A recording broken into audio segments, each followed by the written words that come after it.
Bonjour à tous et bienvenue sur le média We Are Sales by Dreamcatcher Sales. Je suis Pierre-Michel Couturier, cofondateur de la société donc Dreamcatcher Sales, et j'ai le plaisir de recevoir aujourd'hui Coralie, Dan, Claire et Christophe qui auront l'occasion de se présenter respectivement, et on va travailler aujourd'hui ensemble sur un sujet passionnant qui est la coordination des équipes SDR et des équipes account exécutifs. Donc vous voyez bien, on a bien séparé effectivement les deux groupes pour que ça soit très clair. J'espère qu'il va y avoir de la confrontation, des larmes, du débat, beaucoup d'émotions. Sans plus tarder, Dan, Coralie, on va commencer par vous pour que vous puissiez vous présenter. Et je commence par vous parce que vous êtes à l'origine de cette thématique qui a suscité un réel engouement puisqu'on a eu plus de 600 inscrits quand même sur un sujet qui est assez pointu pour les équipes commerciales, cette coordination d'équipe. Donc si vous pouvez nous dire pourquoi vous avez choisi cette thématique, dans quelle entreprise vous travaillez, quel est votre poste dans cette entreprise, le périmètre de votre poste, et voilà, qu'est-ce qui vous fait plaisir aussi sur votre métier d'account exécutive. Tu commences, Dan ? Je t'en prie, vas-y. Bon. Donc moi, je m'appelle Coralie et je suis account exécutive chez SalesLoft. SalesLoft, c'est une entreprise américaine mais qui a aussi maintenant un office en Europe, et on vend un outil qui permet aux commerciaux de faire toutes leurs activités commerciales depuis une seule et même plateforme. Et du coup, moi, je suis en charge de développer le marché français et je suis account exécutive, donc je close des deals sur le marché français. Et je travaille en binôme avec Clément, qui est mon SDR. On est en one-on-one, on travaille ensemble. Et on va en discuter un petit peu plus aujourd'hui, évidemment, parce qu'on a tous des manières de travailler un peu différentes. Mais Dan, effectivement, toi et moi, on s'était retrouvés pour discuter, pour réfléchir à un webinar, puisque Aircall et SalesLoft, on travaille souvent ensemble. Et puis, on a pensé à plein de sujets et on s'est rendu compte qu'il y avait un avis divergent. C'était justement sur cette relation SDR et AI. Que tu peux peut-être nous expliquer un petit peu plus en détail. Bon, alors moi, je suis Dan, je suis account exécutif chez Aircall. Je travaille sur le marché français également. Et la différence, justement, le point de divergence dans les discussions qu'on a eues avec Coralie, c'est qu'à l'inverse de Coralie qui travaille en one-one avec un SDR, chez Aircall, alors on travaille avec des équipes de SDR qui vont alimenter des équipes d'account exécutive. Même si on distingue les équipes de SDR, c'est-à-dire qu'on a une équipe de SDR inbound et une équipe de SDR outbound. Mais donc, mon intervention, ça vient à partir de la qualification du SDR. Je récupère l'opportunité en démo et je mène tout le projet jusqu'au closing. Et donc, ouais, effectivement, on s'est dit qu'on a abordé plusieurs thématiques dans les discussions avec Coralie. On s'est rendu compte finalement qu'il y avait eu cette segmentation qui était vraiment au cœur de chaque sujet. Cette segmentation, elle était faite pour stimuler l'expertise de chaque métier. Et finalement, malgré tout ça, il fallait qu'il y ait une expérience d'achat pour le client qui soit hyper fluide, sans friction. Et donc, d'où l'idée de parler de la relation account exécutive SDR. Claire, est-ce que tu peux te présenter ? Claire, SDR chez Algolia ? Exactement, SDR chez Algolia depuis 8 mois maintenant. Je m'occupe du territoire IMIA, donc tout ce qui est Eurasie, Afrique. Et chez nous, donc, comme tu disais, Coralie, vous êtes plus en binôme. Nous, chez nous, on est plus en équipe. Ça veut dire qu'un SDR va bosser avec tous les EI en fait, qui peuvent couvrir IMIA. Top, Christophe. Bonjour à tous. Merci déjà pour l'invitation et ravi de partager l'écran avec vous. Moi, je suis chez Content Score depuis maintenant 2 ans. J'ai fait 1 an en tant qu'SDR et maintenant, ça fait 6 mois que je suis à la tête d'une équipe de 4 SDR sur la partie New Logo. Donc nous, les équipes sont divisées en 2 équipes principales. Donc une équipe en charge de l'upsell et du cross-sell, donc ce qu'on appelle l'existing business. Eux, ça va être des enjeux d'évangélisation et de rétention, car on parle à des clients existants. Et la seconde équipe du coup que je lead est une équipe New Logo. Là, c'est la prospection pure. On est divisé, donc là pour le coup, ça va être intéressant. Donc chaque SDR a 2 sales, un sales en charge de comptes stratégiques, donc qui font plus d'1 milliard d'euros de chiffre d'affaires, et un sales en charge d'une verticale. Donc une verticale, ça peut être le retail, ça peut être le luxe, ça peut être la manufacture. Ok, donc quasiment du binôme. Quasiment du binôme, exactement. Ok, eh bien écoutez, top, on a quand même 4 super belles boîtes qui sont parmi nos scale-up en plus forte croissance aujourd'hui en Europe. On est vraiment ravis de vous recevoir dans nos bureaux. Ce que je vous propose, c'est vraiment de rentrer dans le vif du sujet, parce qu'on parle souvent de ce qui va bien et on va en reparler aussi. Et je vais commencer par toi, Claire, parce que ça fait 8 mois que tu es dans le game du sales et du SDR. Et directement aller droit au but et que tu nous lâches vraiment ce que tu as sur le cœur. Alors, qu'est-ce qui te frustre dans ta relation aujourd'hui aujourd'hui entre les équipes SDR et account exécutif? Qu'est-ce que tu as envie de leur dire? Qu'est-ce que tu as envie de faire changer? Parce que qu'est-ce qui te saule? Allons droit au but. Tu me titilles là un petit Exactement. peu. Ouais, Ouais. Baccaris Exactement. de la SAS. Donc, vas-y. Exactement. Non, mais alors déjà, je voudrais revenir un petit peu sur la scope de notre job au quotidien, du moins en tant que SDR chez Algolia. C'est-à-dire qu'on va, en fait, on va recevoir le prospect. Donc moi, je fais de l'inbound personnellement. Le BDR va s'occuper de l'outbound plutôt chez nous. Donc je fais de l'inbound. Donc je reçois mon prospect sur mon CRM. Je vais le contacter. Je le mets dans une cadence Sales Loft d'ailleurs. Je vais le contacter et donc je vais qualifier le projet. Une fois que j'aurai fait tout cet appel de qualification qui dure à peu près 15-20 minutes et que j'aurais vu que le projet était assez gros pour l'envoyer à un EI derrière, j'assiste quand même à l'appel de démonstration, mais ma scope s'arrête là. Ce que j'ai un petit peu remarqué, c'est que, et c'est un petit peu dommage je trouve pour l'expérience du client du coup, c'est que ça nous arrive donc je qualifie l'appel, je qualifie mon prospect, on arrive en call de démonstration et l'EI pose exactement les mêmes questions que j'avais posées lors de ma qualification. Et là je me dis, il n'a pas lu mes notes. C'est très vrai. C'est très vrai. Exactement. On a tous déjà vécu cette sensation où quand le client nous dit « Non, mais je vous l'ai dit à votre collègue, oui, comme j'ai dit à votre collègue, c'est frustrant, mais alors pourquoi vous faites ça ? Pourquoi vous ne lisez pas effectivement les notes ? Est-ce qu'il n'y a pas des process justement qui s'adaptent pour éviter ça ?» Coralie, je te vois avec un grand sourire. Oui, parce que, alors, évidemment, si l'AI fait ça, c'est pas cool, c'est pas sympa parce que c'est la moindre des choses d'aller voir les notes. Et moi, j'ai été SDR, et je sais pas si toi t'as été SDR aussi, mais donc il y a des frustrations sur lesquelles je vais me retrouver parce que je les ai vécues. Mais ça m'arrive, moi, parfois de reposer la question. Et la raison pour laquelle je repose la question, c'est qu'en fait, le SDR n'est pas allé assez loin. C'est que j'ai une réponse, oui, il cherche à générer plus de revenus. Ok, donc vous cherchez à faire quoi exactement? À générer plus de revenus. Non, mais comment?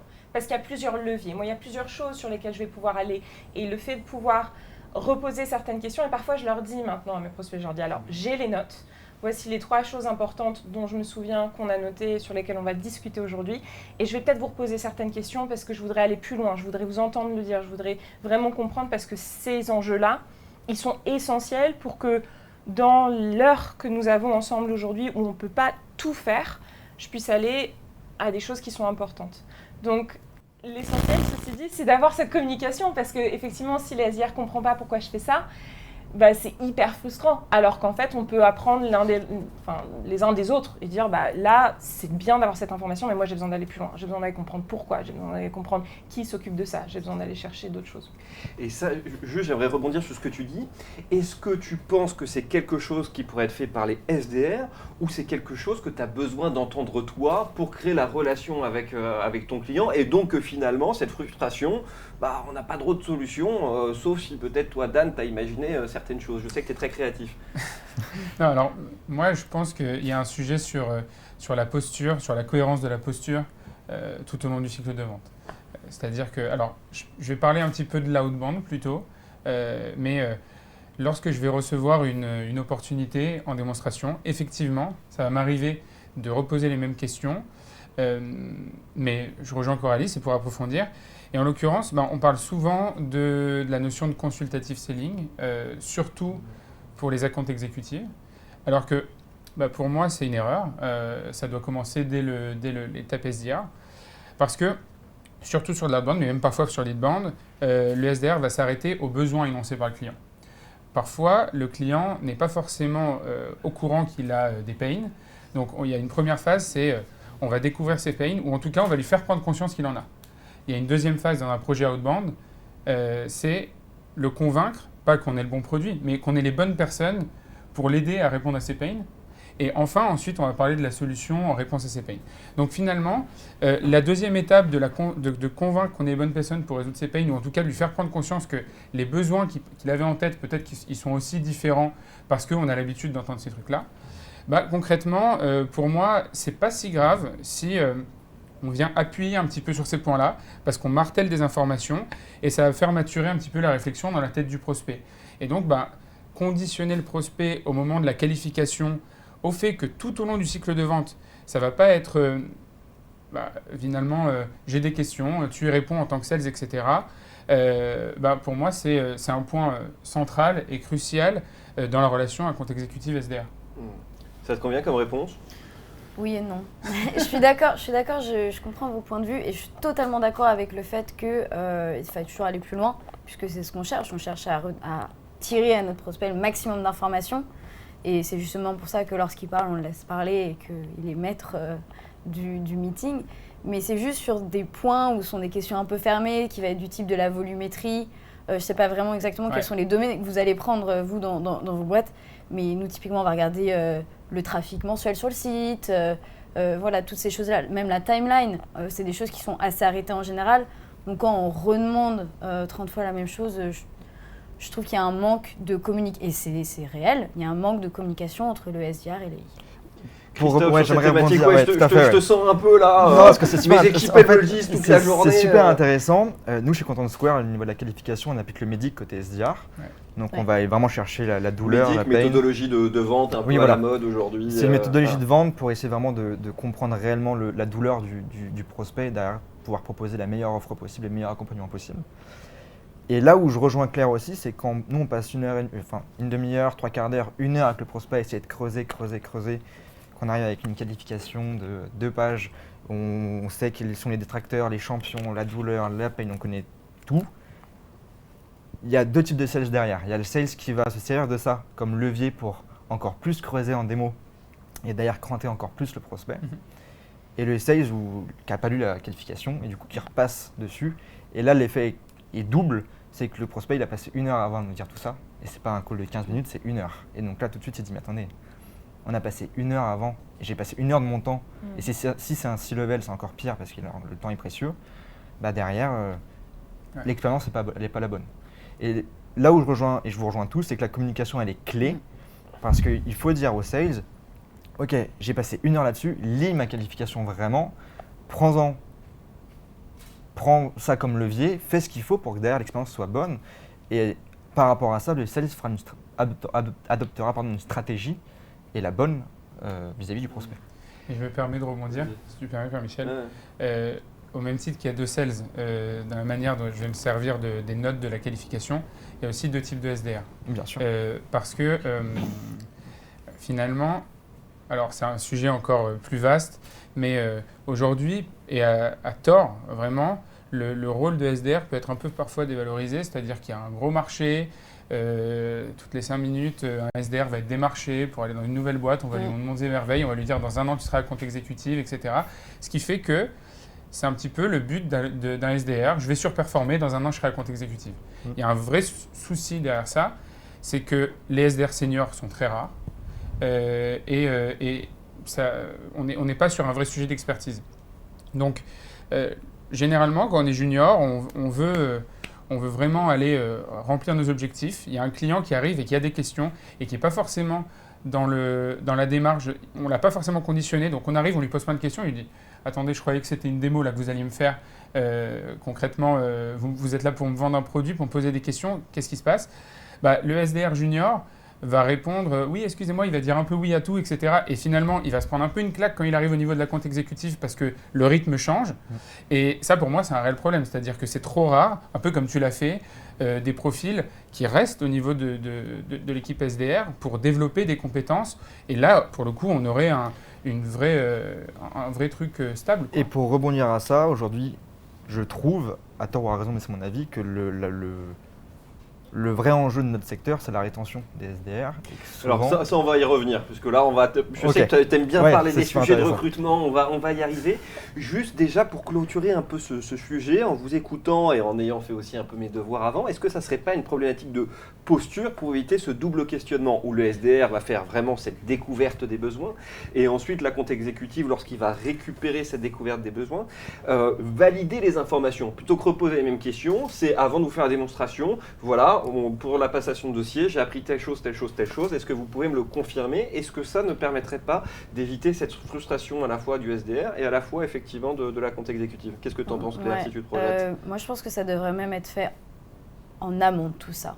Je pense que vraiment, il faut instaurer une vraie communication entre l'EI et le SDR pour comprendre comment chacun fonctionne en fait, et ça peut être compliqué, mais c'est aussi notre travail, mine de rien, ça reste dans notre scope de travail, de comprendre comment chacun fonctionne, quelles sont les attentes aussi de chaque EI, Voilà, qu'est-ce qu'il aime, lui aussi, comment il aime travailler, comment il aime fonctionner. Moi, je fais souvent des one-on-one avec mes Is. J'en ai beaucoup, hein. J'en ai une vingtaine, hein. Mais je ne le fais pas tous les 4 matins non plus. Mais à force de travailler avec eux, je sais ce qui leur plaît, je sais ce qu'ils aiment qu'on qualifie. Donc je pense que c'est vraiment un travail à faire en amont et pourquoi pas le faire au moment du onboarding. Voilà, même quand il y a quelqu'un, un nouveau AI qui arrive dans la boîte, directement je vais me connecter avec et je vais à la fois faire un petit chit-chat, comprendre de ce qu'il a fait avant, etc., pour apprendre à le connaître, parce que on est quand même des gens sociaux, hein. Mais aussi pour comprendre comment est-ce que cette personne aime travailler et comment chacun fonctionne en fait. Je pense que c'est hyper important.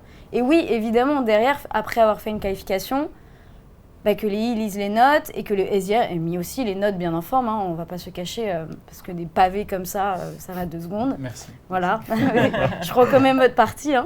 Mais ouais, je pense que c'est un travail vraiment des 2 côtés et il faut être sympa avec chacun et comprendre comment l'autre fonctionne aussi. Au-delà de ça, je pense qu'on peut aussi structurer les équipes et la manière dont elles fonctionnent de manière intelligente pour avoir une baseline qui permettent d'avoir ces bonnes pratiques. C'est-à-dire que s'il y a aussi une bonne communication entre le manager des AI et le manager des SDR, par exemple, ou que la qualif dans Salesforce, elle est claire sur les attentes qui sont données, ou peut-être même qu'il y a des bonnes pratiques qui sont mises dans l'entreprise. Nous, c'est ce qu'on avait fait dans ma boîte précédente, où en fait, justement, pour pallier ce problème de communication, on avait mis en place, à partir de maintenant, sur les deals qui sont plus de temps, le SDR et le AI doivent prendre 10 minutes en amont et 10 minutes ensuite.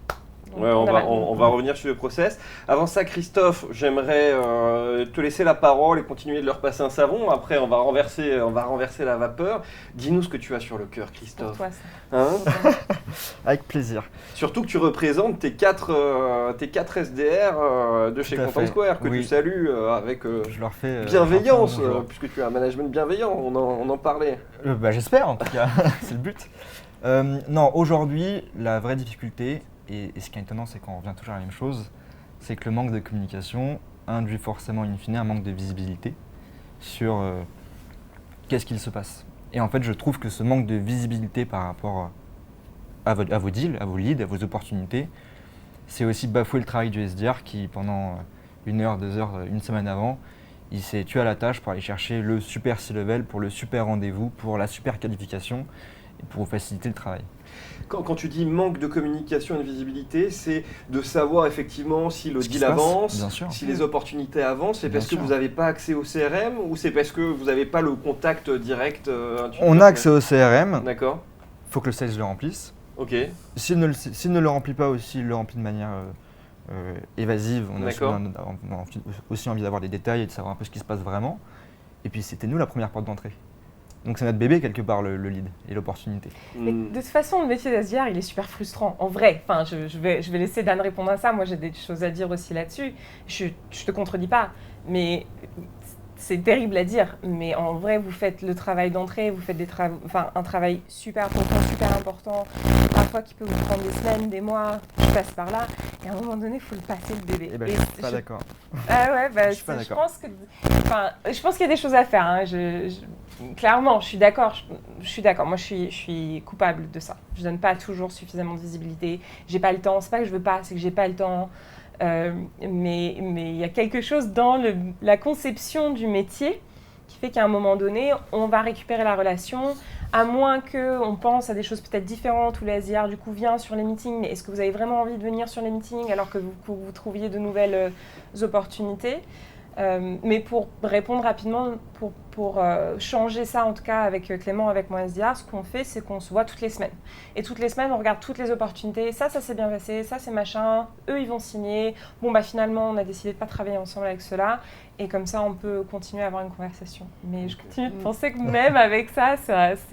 Ok, Dan, je te redonne la parole. Alors, j'ai pas le temps. C'est pas je n'ai pas le temps, c'est je ne prends pas le temps d'eux. Puisque le temps, il se prend et il se trouve. Dan, mais je vais tous vous challenger, attention.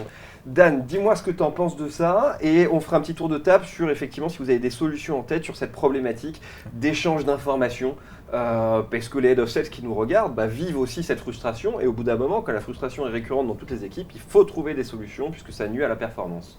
Oui, alors je plaide aussi un peu coupable sur cette attaque de Christophe entre guillemets. Non mais Plus concrètement, je pense que c'est important de faire du feedback au SDR quand c'est bien ou quand c'est moins bien. Parce que moi aussi, en tant qu'account exécutive, à la fin d'une démo, je me rends compte qu'on avait prévu 1 heure et finalement, j'ai découvert quelque chose d'assez fou qui aurait pu être vu au niveau de la qualification. Et finalement, je n'ai même pas eu le temps de faire une démo très approfondie parce que je me suis dit, waouh, il y a ce point-là que je n'avais pas en tête. Je ne peux pas me permettre de le lâcher avant vraiment d'avoir les dessous de cette histoire.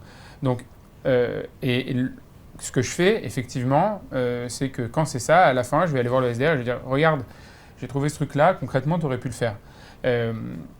Après, positivement aussi, il faut le faire, on le fait moins, forcément, il faut le faire. Je pense que c'est très différent aussi en fonction des organisations, de la taille de l'équipe, du modèle, c'est-à-dire que peut-être que dans ton cas, Coralie, et peut-être chez Content Score aussi, le fait d'être en binôme ou en one-one facilite cette relation-là. Moi, je sais que, et puis c'est pareil chez Algolia, finalement, au quotidien, on bosse avec 5-6 SDR différents, voire plus, qui nous envoient, parce qu'il y a aussi les inbound, ce genre de choses. Et donc, ça peut être un peu difficile au fur et à mesure de faire des feedbacks quotidiens. Il y a un autre sujet à ça, c'est est-ce que les comptes exécutifs comprend réellement le quotidien du SDR? Est-ce que le SDR comprend ce qui va faire qu'un deal va être signé? On pourra y revenir après dessus, mais il y a un sujet aussi sur l'incentive des SDR. Est-ce que concrètement, un SDR est incentivé sur le closing ou pas et à quel point?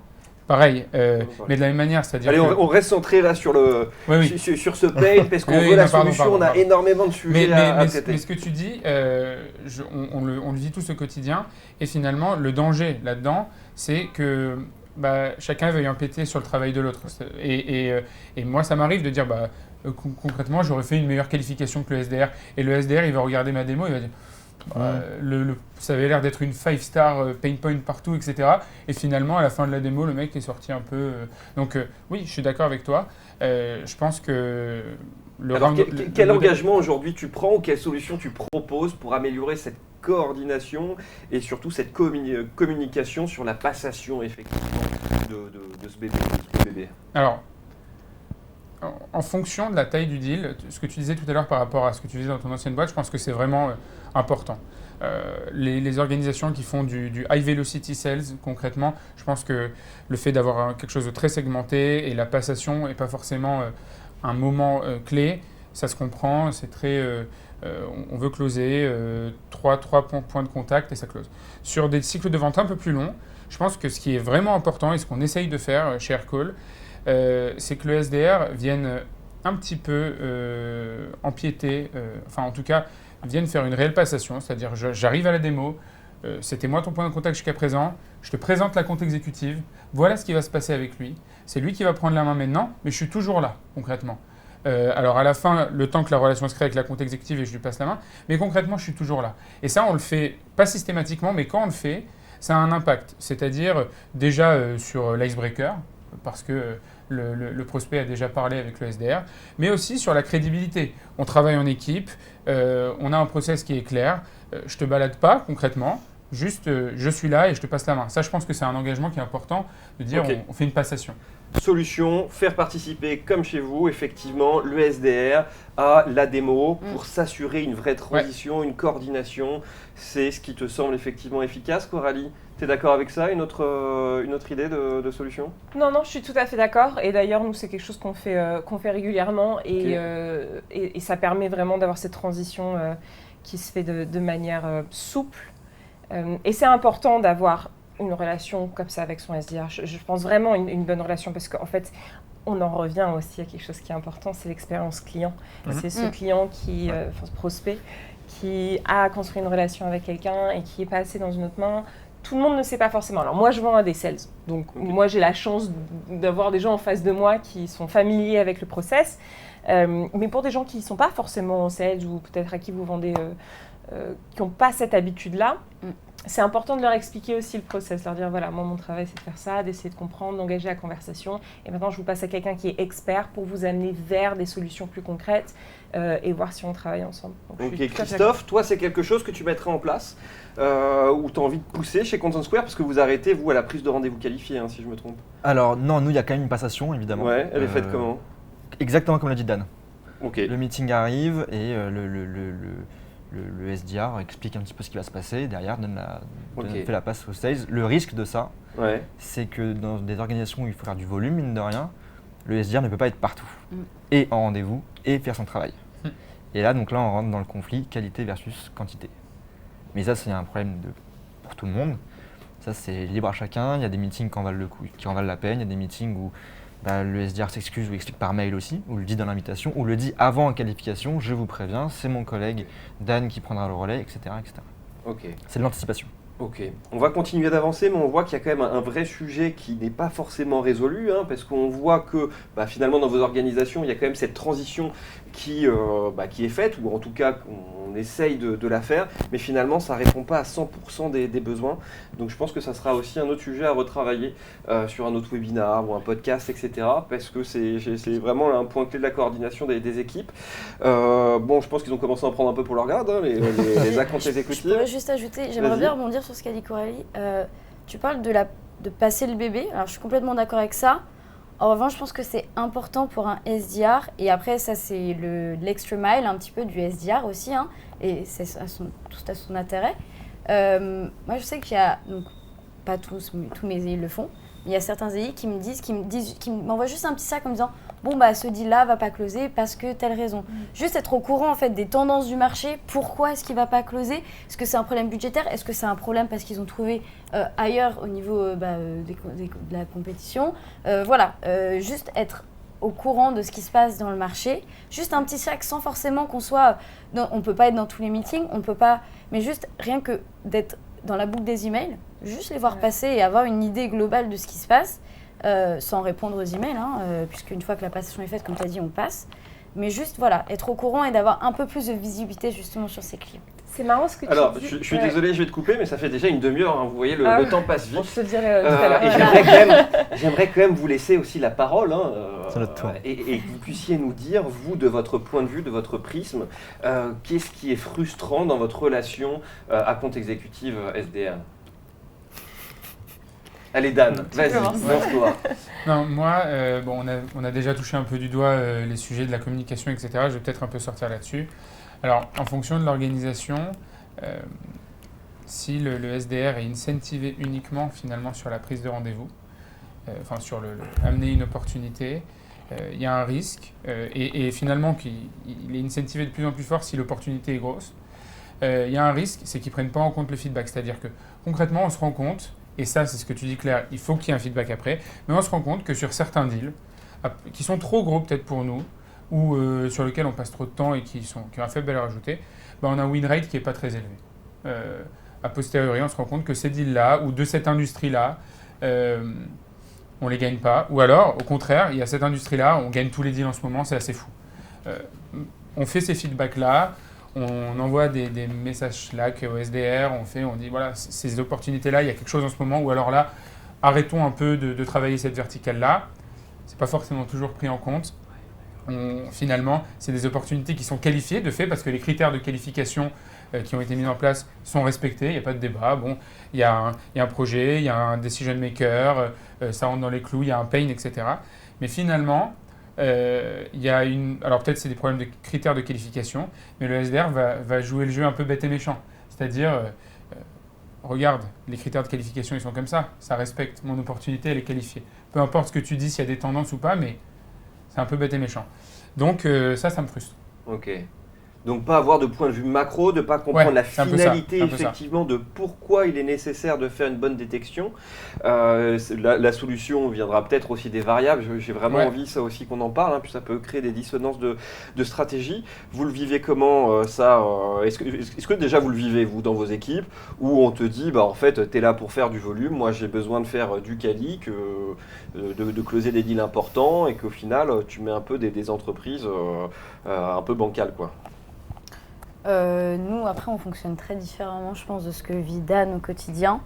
Puisqu'on fait de l'inbound, on touche à tout. On fait du SMB comme du compte enterprise. On prend un petit peu ce qu'on a dans notre CRM le matin, on va dire ça comme ça. Mais après, évidemment, oui, le but, c'est que quand on voit... En fait, on travaille aussi sur ICP, donc Ideal Customer Profile. Ça veut dire que typiquement, chez Algolia, un ICP, ça va être un compte marketplace ou e-commerce qui a plus que 100 000 de trafic par mois.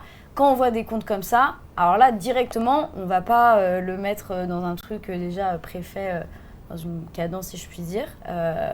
Et on va travailler directement avec notre AI sur un outreach personnalisé. Donc je ne sais pas si ça répond un petit peu à ton pain. Mais finalement, mon pain, et je l'ai mal formulé, il est plus sur de l'outbound. Oui. Oui, voilà, c'est ça. C'est-à-dire, malheureusement, lorsque je fais un feedback en lui disant il y a vraiment quelque chose sur cette industrie, ou alors plutôt arrêtons sur ces use cases. Je ne comprends pas pourquoi les SDR outbound vont continuer de chercher ces opportunités. Enfin, je le conçois, parce qu'en tant que SDR, c'est des opportunités qualifiées, ça rapporte les points, etc., ça fait le mois. Mais finalement, pareil, quanti versus quali, le taux de closing à la fin, il est plus faible. Ok. Christophe, toi qui gères la outbound justement, c'est Alors, pertinent. nous on fait que de la outbound pratiquement, enfin que de la outbound.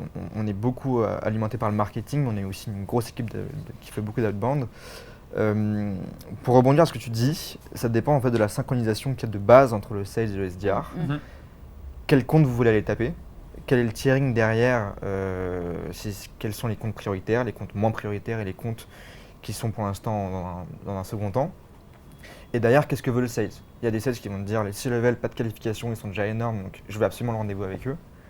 Nous, ça arrive parfois quand les gros C-level, non, je veux déjà le rendez-vous parce que c'est déjà énorme. Ou sinon, écoute, directeur et moins, qualification obligatoire. Et là, c'est le SDR, s'il ne le fait pas, effectivement, là, le sales est en mesure de dire, bon, c'est pas cool.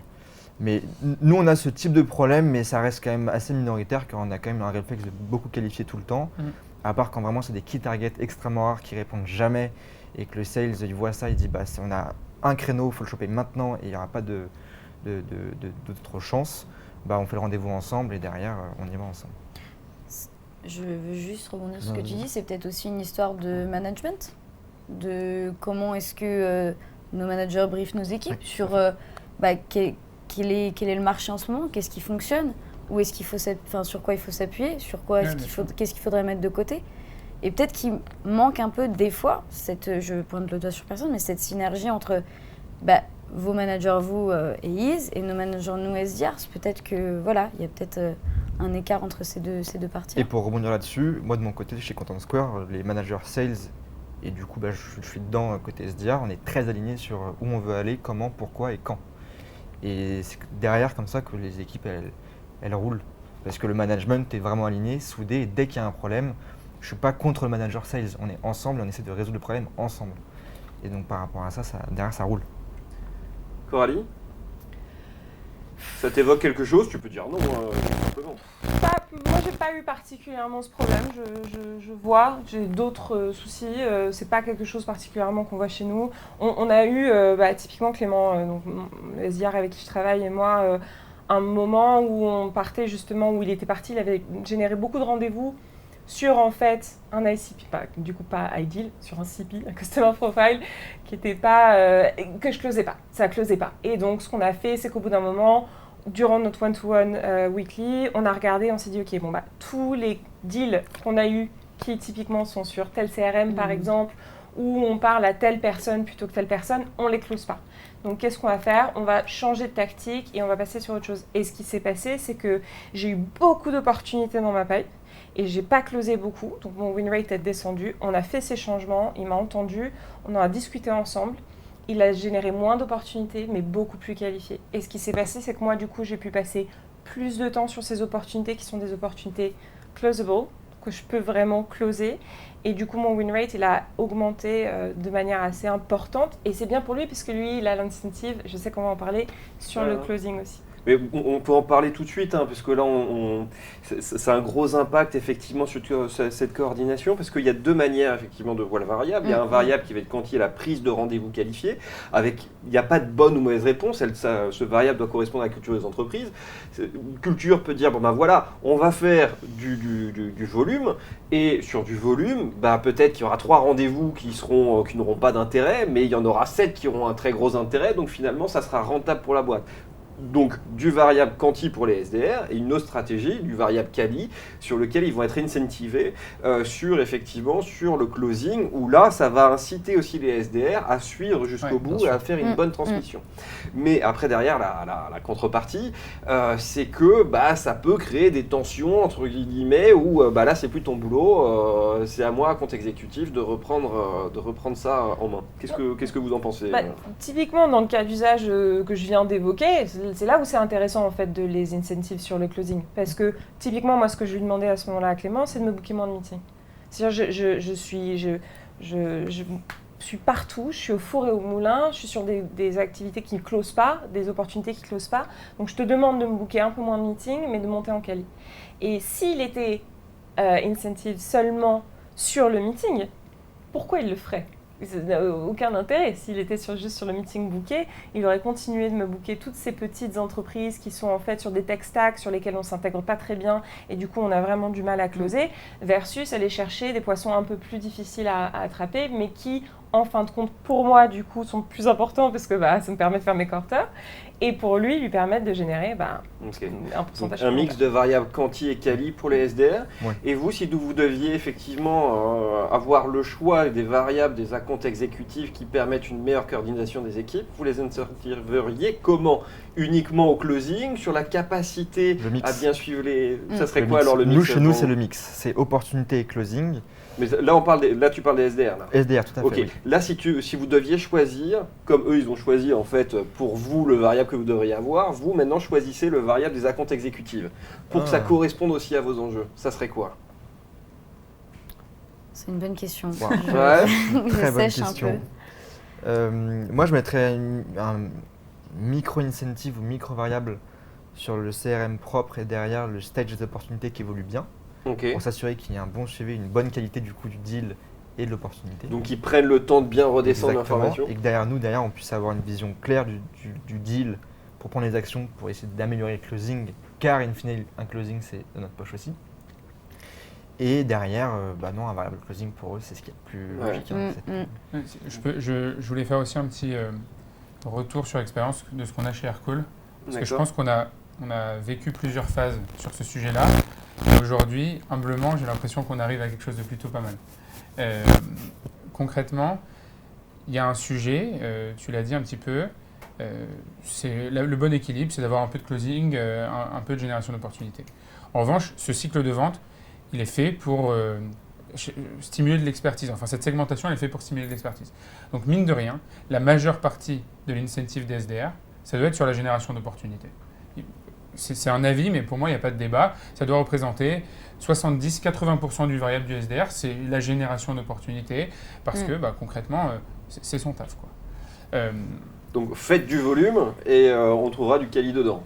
Ouais, alors après, en revanche, ce qui ne veut pas dire qu'il faut complètement exclure le closing de l'incentive. C'est-à-dire qu'il faut aujourd'hui une partie du variable des SDR chez Aircall, c'est sur du closing. On a eu la phase complètement inverse où, pour le coup, les SDR étaient très incentivés sur le closing chez Aircall. Ça pose plusieurs problèmes. C'est que, du coup, là, il y a un vrai sujet de... Je veux rester dans le cycle de vente tout le long parce que je veux closer avec toi, concrètement. Donc là, on démarre un peu le truc. Et puis, pareil, on commence la négociation dès le début, dès la phase de découverte, etc. Et ça pose un problème. Voilà. Est-ce qu'un bon SDR et un bon account exécutif, ça c'est encore un autre débat. Donc, je pense réellement que le SDR doit être principalement incentivé sur sa lead generation et un peu sur la qualité du deal et sur le closing, quoi. Ça vous va ?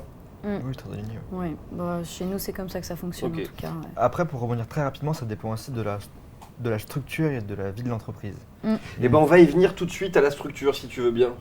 Ok. J'aimerais, parce que le temps passe vite. On pourrait parler pendant des heures. On est tous des sales, on est tous passionnés. Alors je suis obligé de faire un peu le dictateur, mais je vois les questions qui s'accumulent de nos spectateurs, comme on dit en webcam, en visio, je ne sais pas, de vous qui êtes présents. J'aimerais qu'on parle de la structuration justement des équipes.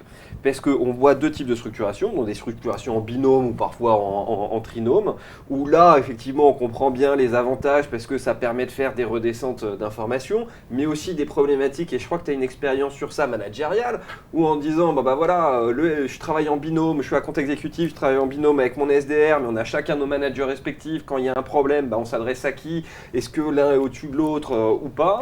L'un peut être pénalisé si l'un est une quiche et pas l'autre, alors que quand finalement il y a des équipes SDR d'un côté, à compte exécutif de l'autre, les leads ils sont répartis de manière équitable. Donc vous êtes sur des structurations très différentes, donc limite j'aurais pu vous faire changer de place sur les canapés, mais on va rester comme ça. J'aimerais bien que tu interviennes sur ce sujet. Moi j'ai beaucoup à dire sur ce sujet parce que j'ai toujours travaillé presque toujours travaillé en binôme. Et j'ai été SDR et maintenant je suis account exécutive. Pour la faire courte, je pense que le binôme marche super bien parce que quand ça marche bien. Parce qu'on peut avoir une bonne relation, on peut avoir une manière de communiquer, de travailler ensemble qui peut bien se passer. Ça se passe super bien avec Clément chez SalesLoft et je trouve ça génial et je pense qu'on donne une super expérience aux prospects grâce à ça. Et quand ça marche bien, c'est super. Mais moi, j'ai été SDR de quelqu'un dans ma boîte d'avant et c'était horrible. Et j'ai été traumatisée de la manière dont cette personne m'a traitée. Ça s'est très très mal passé et il y a eu une incompréhension totale de quel est le rôle de chacun, de cette sensation d'être la secrétaire dont tu parlais, on en parlait tout à l'heure. Et je pense que c'est un peu dangereux. C'est vraiment le one-on-one. Quand ça marche bien, c'est le meilleur selon moi modèle. Mais si ça marche pas, c'est le pire. Et d'ailleurs, ce qu'on avait fait dans ma boîte d'avant, c'est que j'avais demandé à ne plus être en one-on-one pour pouvoir comprendre, parce qu'à ce moment-là, quand il y a de la cristallisation de frustration, on les cristallise sur la personne. Donc, quelque chose se passe mal, c'est que mon AI est comme ça. Quelque chose se passe mal, c'est que mon SDR est comme ça. Alors qu'à partir du moment où on a changé, on est passé en round robin, on a pu calmer ses ardeurs. On a pu arrêter de cristalliser sur l'autre personne et de comprendre « Ah oui, effectivement, moi, SDR, je me rends compte maintenant que je travaille avec d'autres AI, que j'ai un feedback similaire qui me revient sur telle chose que je peux mieux faire. Ah oui, mais aussi, je travaille avec d'autres AI qui me disent des choses très bien que je fais, donc, et vice-versa. » Donc, je pourrais en parler pendant des heures, mais je vous laisse. Christophe, je t'ai coupé. Toi, qu'est-ce que tu en penses de ça? Parce que vous êtes en équipe, c'est ça? Non, nous c'est en trinôme. Ah oui, c'est en trinôme, excuse-moi. Ouais. Je suis très aligné avec ce que dit Coralie. Ouais. Ça peut être le meilleur binôme, trinôme possible et très efficace et très très performant. Et derrière le ROI, il est immédiat. Okay. Effectivement, ça se passe mal. Ça va être très très difficile et ça va handicaper tout le monde. Il n'y aura aucun gagnant dans l'histoire. VP Sales, tu serais bête des manettes des équipes commerciales? Tu choisirais des équipes en binôme ou en trinôme ou des pôles d'équipes SDR? Par binôme, trinôme, ouais. Okay. Ouais. Claire, toi, t'en penses quoi? Moi, je travaille en équipe, mais fingers crossed, dans quelques mois, je fais de l'outbound, donc je vais bosser en binôme, trinôme. Ça va dépendre, je ne sais pas encore avec qui je vais travailler. Ça fait peur. C'est ce que j'allais te poser la question. Ça fait flipper. T'es un peu inquiète? Ouais. Après, je m'entends très bien avec tous les AI dans ma boîte, j'ai aucun problème. Je suis très dans le relationnel, la communication, parce que je sais que c'est comme ça que ça fonctionne. Mais j'ai peur qu'il y ait beaucoup de points de friction, notamment, voilà, il y a certaines personnes. Mais parce que, comme tu dis, en fait, on s'imagine des choses. On ne s'imagine pas forcément que c'est nous, ou alors, je ne sais pas trop comment expliquer, mais on a eu des fois des expériences avec certains AI et on n'a pas envie de les revivre sur du binôme. Donc, je me calme un peu là-dessus et je sais que je vais prendre ça avec beaucoup de recul et que dès que je vais rentrer justement dans ce nouveau poste et que je vais être en binôme, je vais vraiment prendre le temps pour construire cette relation et comme je disais, mettre les choses à plat, savoir comment cette personne fonctionne, comment cette personne aime qu'on qualifie le prospect, le compte, l'opportunité. Voilà, vraiment travailler ensemble, mapper les comptes ensemble, vraiment faire, en fait, être avec un jumeau, tout simplement. C'est primordial, Sacré enjeu quand même, sacrée pression, parce que ça change la manière de travailler. Est-ce que tu penses que c'est quelque chose qui est industrialisable? Alors justement. Est-ce qu'on ne se dit pas binôme finalement c'est une petite structure et puis on augmente de taille de structure, là il faut industrialiser la machine, on peut plus faire des binômes, c'est trop d'émotionnel à gérer, trop de problématiques, de tirs croisés, de managers, C'était le point de désaccord qu'on avait avec Coralie quand on discutait. Je ne suis pas vraiment d'accord avec ce que tu disais Christophe sur le modèle. Alors, aussi parce qu'on le vit aujourd'hui. Je pense que déjà, mission 1, si je suis manager sales, mon but, si je veux atteindre les targets, c'est de donner les moyens à mes accounts exécutifs de faire leur target. Pour ça, il y a une notion d'équité, il y a une notion de stabilité. Dans nos métiers, il y a du turnover, il y a des SDR qui arrivent, des SDR qui partent, etc. Donc, c'est un sujet. Deuxième sujet que tu évoquais, Claire, c'est la peur normale, mais entre guillemets, c'est un biais affectif. C'est-à-dire, tu dis, je veux construire la relation, etc. Pour moi, c'est central, tu as raison, mais est-ce que c'est vraiment scalable? Je ne sais pas. Mon avis, c'est que ça dépend vraiment du type d'entreprise. Donc, il faut prendre un peu de recul, je pense, sur le type de deal qu'on gère, sur la maturité du marché. Nous, chez Aircall, on est en round robin, donc sur les équipes et sur les marchés en scale qui marchent plutôt bien, etc. En revanche, je pense que ça peut avoir énormément de sens de faire du one-on-one sur des marchés en développement ou sur de la verticalisation. Quand il y a besoin d'expertise, en fait, voilà, Coralie, toi tu vis l'ouverture d'un marché. Pour le coup, ça a vraiment du sens, je pense, d'aligner un binôme SDR à compte exécutif pour aller faire ça. Sauf qu'aujourd'hui, du coup, moi, je ne verrais pas de sens dans l'équipe commerciale France chez Aircall d'avoir des binômes parce que ce serait prendre le risque, justement, de mettre de l'affect en jeu et puis finalement de perdre cette stabilité et cette équité au sein de tous les accounts exécutifs. Donc, pour moi, je pense qu'il y a du bon dans les deux. Pareil, le one-on-one, c'est un super truc pour des comptes très enterprise. C'est-à-dire que lorsque j'arrive sur un cycle de vente un an et demi, concrètement, le premier touchpoint de l'EI, ce sera avec quelqu'un de qualifié certainement, mais ce sera sûrement pas le decision maker, ce sera peut-être même pas le champion. Et là, concrètement, les domaines d'intervention, les scopes se superposent. C'est-à-dire que même si le cycle de vente a commencé, le projet a été lancé avec l'EI, le SDR, il doit continuer de chasser et l'aider. Et ça doit être vraiment, quand dans des grosses machines, des grosses boîtes de tech, il y a vraiment de l'account-based stratégie sales sur des boîtes de plusieurs dizaines de milliers de personnes, concrètement, le one-on-one, ça a du sens. Mais quand on est, comme chez Aircall, sur du SMB, mid-market, sur des marchés en scale, mon avis, c'est que le round robin, c'est peut-être plus scalable, plus adapté. En fait, c'est intéressant. Je suis assez d'accord avec toi et je pense que cette notion d'équité, elle est importante à la fois pour les AI, mais aussi pour les SDR. Parce que selon les entreprises, et je suis sûre que ceux qui nous regardent ont peut-être différentes manières d'incentives pour les SDR, mais souvent, ce qui se passe, c'est que le SDR book le meeting pour le AI.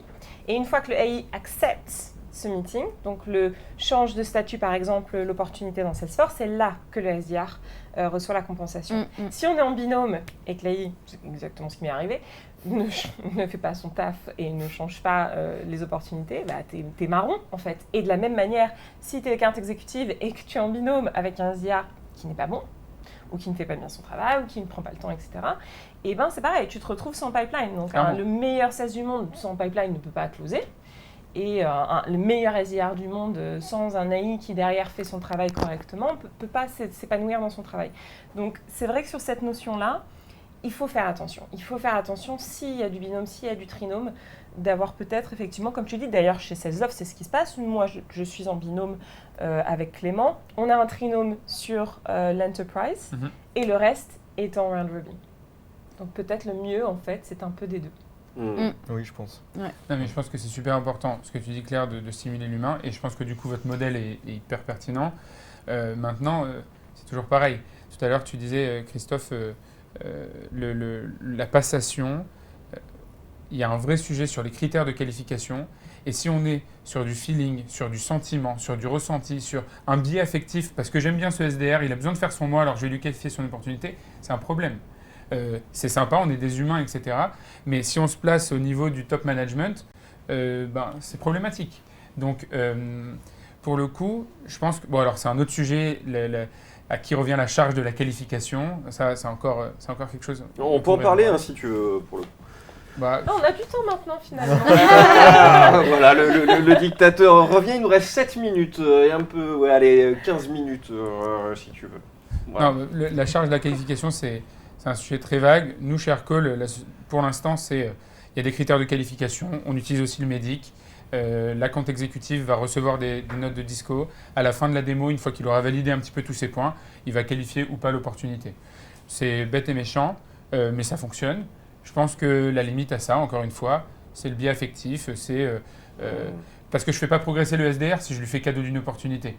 Si il me dit, il y a 50 licences derrière ça, ou il y a 45 licences derrière ça, et qu'à 50 licences, l'opportunité va valoir plus dans son variable, est-ce que je joue avec ces trucs-là? Donc, évidemment, on est des humains, il faut savoir être souple, mais dans un monde idéal, alors l'algorithme, etc., ça fait toujours un peu peur, mais dans un monde idéal, s'il y avait des petites équipes avec du middle management, pourquoi est-ce que, pour avoir quelque chose de très fiable et de très objectif, pourquoi est-ce que la charge de la qualification ne reviendrait pas à quelqu'un tiers, au deal, qui va écouter la démo et qui va dire « ouais, cette opportunité, elle est qualifiée ou pas ».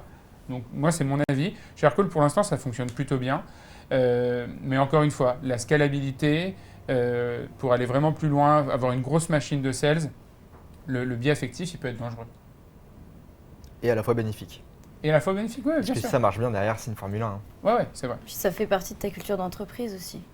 Je sais pas, moi je suis très touchée par l'affectif en général, donc Non, mais je évidemment, suis très attachée. Il faut travailler dans une relation de confiance. Faut Ça, faire je suis d'accord. un feedback au SDR, entre le SDR et l'EI. Faut demander des conseils, il faut être complètement transparent, etc. Ouais. Mais pour moi, encore une fois, je ne dis pas qu'on est sur des machines et de la robotisation. La confiance, la bienveillance, etc., c'est central, c'est crucial pour que ça fonctionne bien. Mais encore une fois, il ne faut pas que ça vienne biaiser, que ça vienne apporter un petit grain de sable dans le rouage. Quoi. Ça, je suis d'accord avec toi. Il ne faut pas que ça devienne too much au point que ça devienne un peu malsain. En fait. Oui. Pour la carrière de la personne, sûr, en fait, oui. c'est ça. Parce que le but, c'est aussi qu'on s'offre des opportunités de carrière entre nous, d'évolution, de développement, d'apprentissage. Et le problème, c'est que si c'est trop facile et qu'on te dit « tiens, ton opportunité, elle est un peu pétée, mais bon, je te la passe quand même, parce que t'es bien gentil et que t'as une target à faire », on est content, mais d'un autre côté, c'est pas non plus très... Ça rend pas service. Ouais, voilà, c'est ça, exactement, en fait. Ils sont totalement visés. Justement, Non, mais...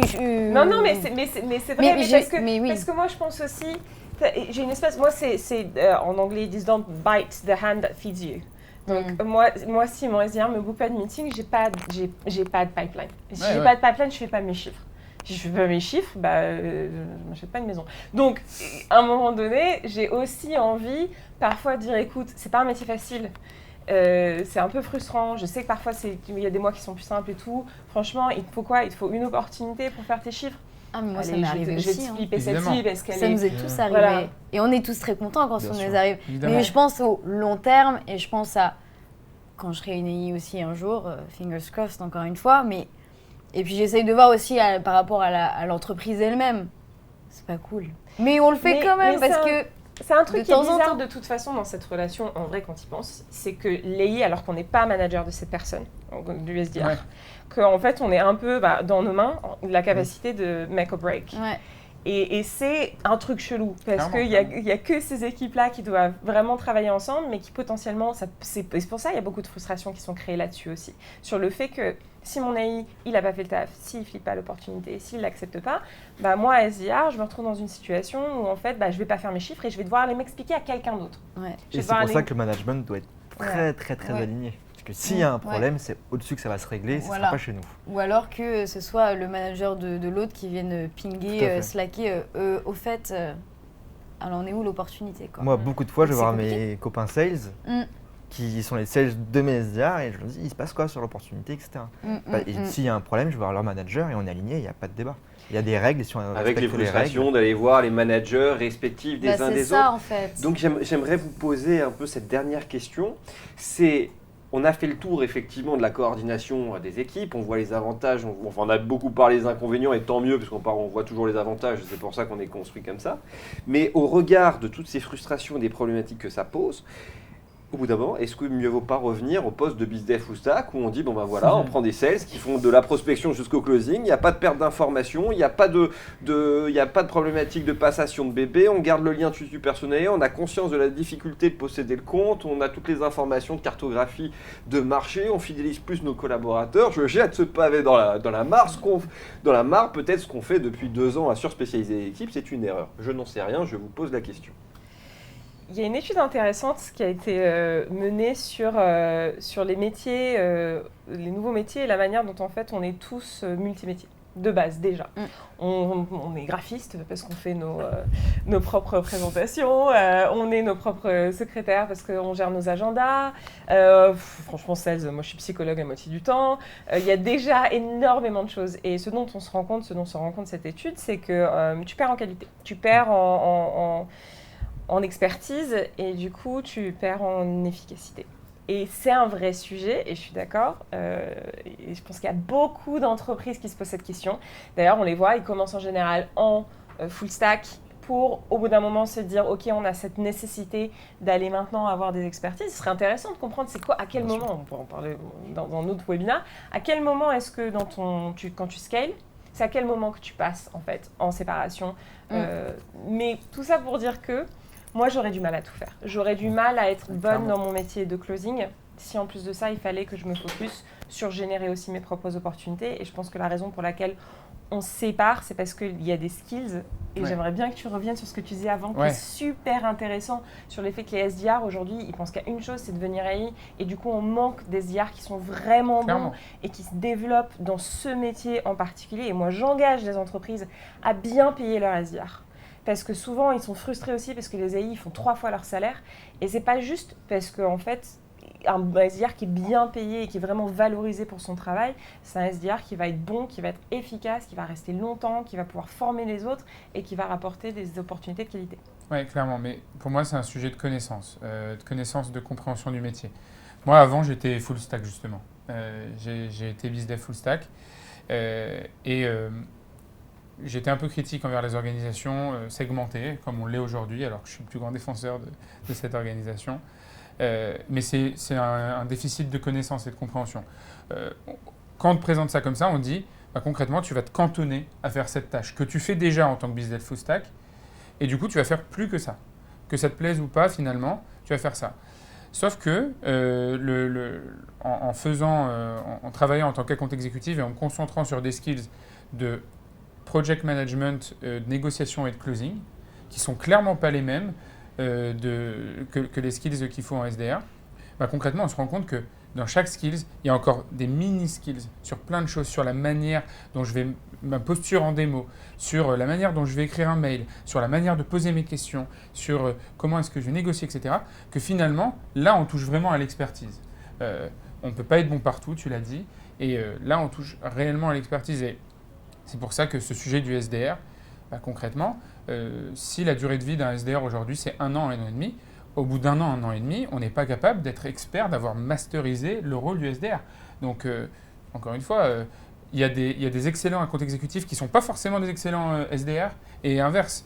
Et du coup, généralement, on a tendance à passer les top performers SDR à compte exécutif, ce qui, à mon sens, c'est une mauvaise idée. Peut-être que le top performer SDR, il va devenir excellent dans la manière dont il va coacher les autres, ou alors il va aller chercher des opportunités plus importantes. Ou alors peut-être que quelqu'un qui est mauvais en SDR, ou moins bon, au contraire, a un sens de la gestion d'un cycle de vente et des projets, etc., beaucoup plus développé. Donc, pour moi, cette segmentation, elle pousse à l'expertise et il faut la cultiver, quoi. Ok. Tu es d'accord avec ça, Christophe? Pour rebondir, alors je suis très d'accord avec ce que Coralie et Dan ont dit. On ne peut pas être généraliste, il faut être expert. Et pour rebondir également et compléter, pour moi, le fait d'être SDR, c'est aussi une école. Apprendre à appeler, apprendre à pitcher, apprendre à convaincre, traiter les objections, comprendre un compte, comprendre un produit, comprendre un marché. Et c'est une école qui derrière resservira au SDR quand il sera à compte exécutif. Évidemment, un très bon SDR n'est pas forcément un très bon sales et inversement. Mais néanmoins, ça reste pour moi un prérequis. C'est une école. Claire?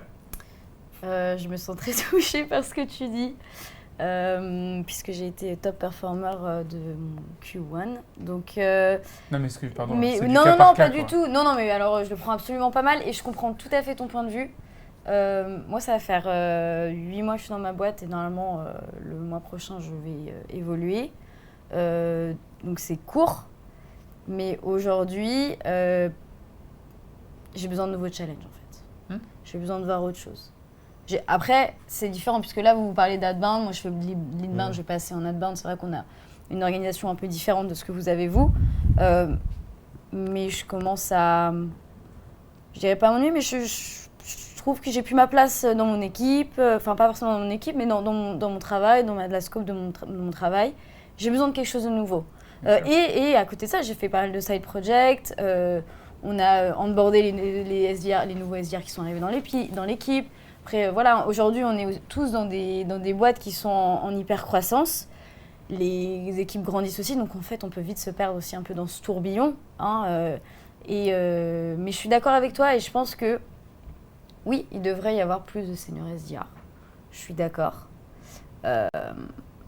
Après, je suis très contente d'évoluer de poste bientôt aussi, donc je vais pas... voilà. Alors, je vais prendre la parole, moi aussi, je vais donner mon opinion, voilà, pour une fois aujourd'hui, j'en profite, parce que, bon, comme on fait des missions de conseil et du recrutement toute la journée, on vit ces frustrations-là, hein, c'est les raisons pour lesquelles vous changez de boîte, c'est les raisons pour lesquelles ces webinars sont importants pour sensibiliser les managers, les chefs d'entreprise à ces sujets-là. Et, alors, besoin de changement, effectivement, mais... Le fait SDR, à compte exécutif, BizDev, compte, qui est à compte, ce n'est pas des évolutions hiérarchiques. Et il faut se dire que quand on est SDR, on peut avoir des évolutions sur ce métier, soit en allant effectivement sur des tailles de compte plus grands, soit en passant sur des postes de Sales Ops ou de Sales Enabler. Donc c'est des nouveaux sujets extrêmement intéressants, des rôles de coach, de manager d'équipe. Donc c'est des postes qui sont extrêmement complets. Et c'est une expertise à part entière, puisque lorsqu'on prend un rendez-vous qualifié, on fait une vente. C'est la même étape de cycle de vente. On fait la découverte de besoin, on suscite l'intérêt, et puis on close effectivement le rendez-vous. Et c'est ça aujourd'hui qui a débarqué en France depuis quelques années, qui est extrêmement intéressant, c'est qu'on a compris que les équipes commerciales, comme les équipes marketing, finance, avaient la nécessité d'avoir des experts et des spécialistes. Et il nous manque vraiment des experts sur chacune des catégories de métiers. Et sur les accounts exécutifs aussi. Il y a encore beaucoup de travail sur les techniques de closing. On parle beaucoup de soft selling, sur de la vente en mode conseil. Mais beaucoup disent qu'on fait de la vente en mode conseil. Au final, c'est de la déballe et c'est de la contre-argumentation.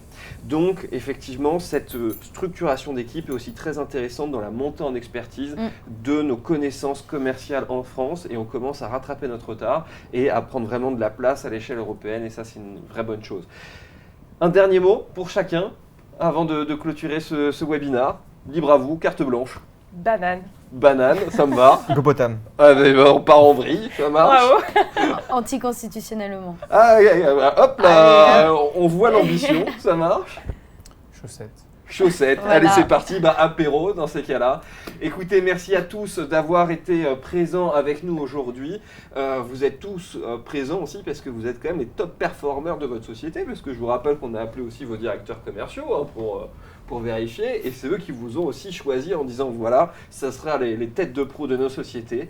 Vous nous avez partagé beaucoup d'expériences, c'est des informations qui sont très rare à réussir à réunir, parce que c'est des choses extrêmement pointues sur lesquelles vous avez parlé de votre vécu en toute transparence. Donc un grand merci à vous.